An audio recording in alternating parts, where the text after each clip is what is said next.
पिता के जीवन में पुत्री बनकर कौन आती है? पुराणों से मिला एक अविश्वसनीय सत्य। शास्त्रों में कहा गया है, पुत्र भाग्य से उत्पन्न होता है, पुत्री पुण्य से। यानी पुत्र भाग्य से उत्पन्न हो सकता है, परंतु पुत्री महान पुण्य कर्मों के फल स्वरूप उत्पन्न होती है।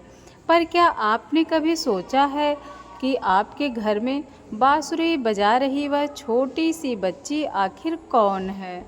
वह ऐसा क्यों कर रही है? क्या उन्होंने आपका घर चुना? एक पिता के जीवन में पुत्री मात्र एक संतान नहीं होती, वह एक अलौकिक रहस्य होती है। समाज में यह सर्वमान्य धारणा है कि पुत्री ही आने वाली पीढ़ी की संपत्ति होती है, परंतु पुराण कुछ और ही कहते हैं। पुत्री वह शक्ति है जो पिता के वंश के 7 कुलों को बचा सकती है। आज की लंबी और गहन चर्चा में हम एक बेटी के रूप में जानेंगे, पिता के जीवन में वास्तव में कौन आता है। ऋषियों ने पुत्री को लक्ष्मी से भी अधिक स्थान क्यों दिया है? अंत तक वीडियो देखें, क्योंकि अंत में गरुड़ पुराण से संबंधित जानकारी दी गई है। इससे आपके बेटी के प्रति आपका नज़रिया हमेशा के लिए बदल जाएगा। सनातन धर्म में ऋणानुबंध एक बहुत ही शक्तिशाली शब्द है। हम इस संसार में किसी से यूं ही नहीं मिलते। शास्त्रों में कहा गया है कि जब कोई आत्मा पुत्री के रूप में पिता के घर में प्रवेश करती है, जब ऐसा होता है तो इसके पीछे 3 मुख्य कारण हो सकते हैं। सद्गुण का पुरस्कार। यदि एक पिता पिछले जन्म में वह बहुत ही परोपकारी और दयालु थे, लेकिन एक उच्च कोटि की पवित्र आत्मा उनकी सेवा करने के लिए बेटी बनकर उनके घर आई है। अपूर्ण प्रेम। कभी कभी पिछले जन्म का कोई प्रियजन होता है जिससे आत्मा का जुड़ाव होता है। यह गहरा प्यार था। वह एक बेटी के रूप में उस प्यार को पूरा करने के लिए वापस लौटी। वंश मोक्ष। पद्म पुराण के अनुसार यदि किसी वंश के पूर्वज मोक्ष की प्राप्ति कर रहे हों, यदि ऐसा है तो उस वंश में एक आत्मा पुत्री के रूप में आती है। उसका सद्गुण 21 पीढ़ियों के नरक से मुक्ति दिलाता है। हम में से कई लोग सोचते हैं कि बेटी का मतलब खर्चा होता है, लेकिन धर्म ग्रंथ कहते हैं कि घर में बेटी का आगमन आपके बैंक बैलेंस पर नहीं बल्कि आपके परिवार पर पड़ता है। सद्गुण संतुलन बढ़ रहा है। पुत्री की महिमा को समझने के लिए हमें हिमालय के राजा और माता पार्वती की कहानी देखनी होगी। हिमालय के राजा पार्वती के स्वामी थे, लेकिन उनके हृदय में शांति नहीं थी। वे ब्रह्मांड की माता को अपनी पुत्री मानना चाहते थे। उनके कठोर नियम कायदे ने उन्हें और भी अधिक दृढ़ बना दिया।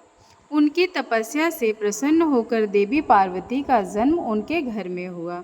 हिमालय के राजा जानते थे कि उनकी बेटी साधारण नहीं थी। जब वह पार्वती का विवाह शिव से करा रहे थे, तब उनके आंसुओं से पूरा ब्रह्मांड द्रवित हो गया था। यह कांप रहा था। पुराणों में इस पुत्री की विदाई का वर्णन है। इसे दुनिया का सबसे कठिन काम कहा गया है। क्यों? क्योंकि पिता जानता था कि वह सिर्फ अपनी बेटी को ही नहीं, बल्कि अपने भाग्य या भाग्य लक्ष्मी को अपने घर से विदा कर रहा है।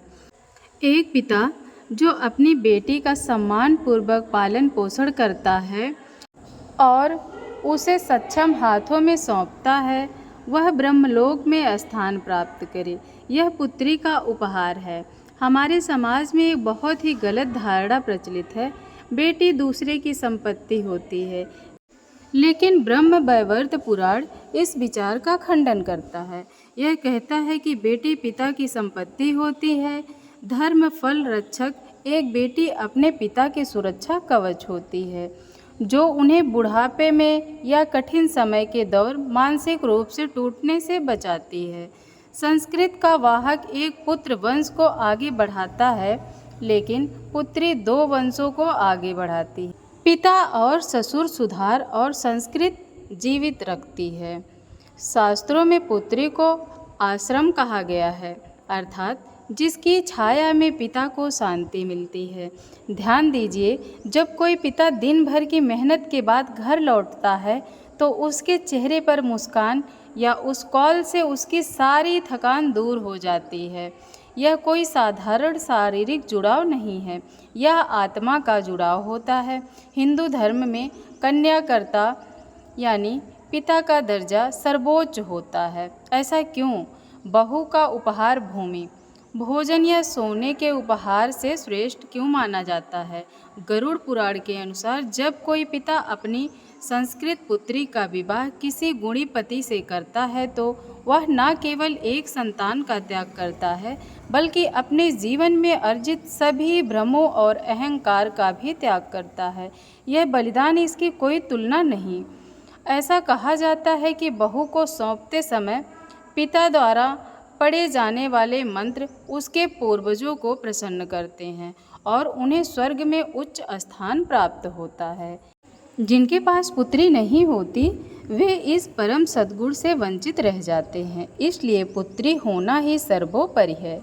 क्या आपको मोक्ष का सीधा मार्ग मिला है?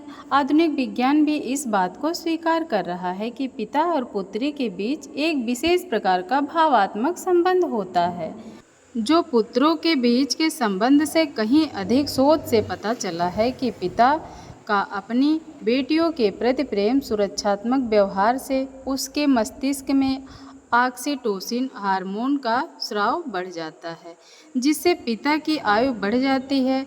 आध्यात्मिक विज्ञान कहता है कि पुत्र शक्ति की प्रतीक है। जहाँ नारी शक्ति का सम्मान होता है वहाँ वस्तु दोष नहीं होता है। यदि आपके घर में हमेशा स्पष्ट और सकारात्मक रहे, लेकिन यह भी जान लें कि आपकी बेटी के पदचिन्ह वहाँ एक आशीर्वाद के रूप में काम कर रहे हैं। अंत में एक बात याद रखें, आपकी बेटी कोई संयोग नहीं, वह आपकी है। वह आपके जीवन में इसलिए आई क्योंकि ईश्वर को आप पर विश्वास था। वह आपके घर में इसलिए आई क्योंकि आपके वंश में मौजूद किसी अपूर्ण गुण ने उसे ऐसा करने के लिए प्रेरित किया।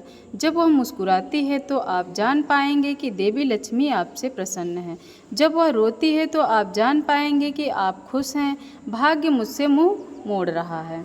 आदर करो, प्रेम नहीं। उसे शिक्षित करो, उसे साहसी बनाओ और उसे यह एहसास दिलाओ कि वह तुम्हारे जीवन का सबसे बड़ा गौरव है। आपको लग सकता है कि आप उसका पालन पोषण कर रहे हैं, लेकिन सच्चाई यह है कि अब वह आपकी नियति का मालिक नहीं है।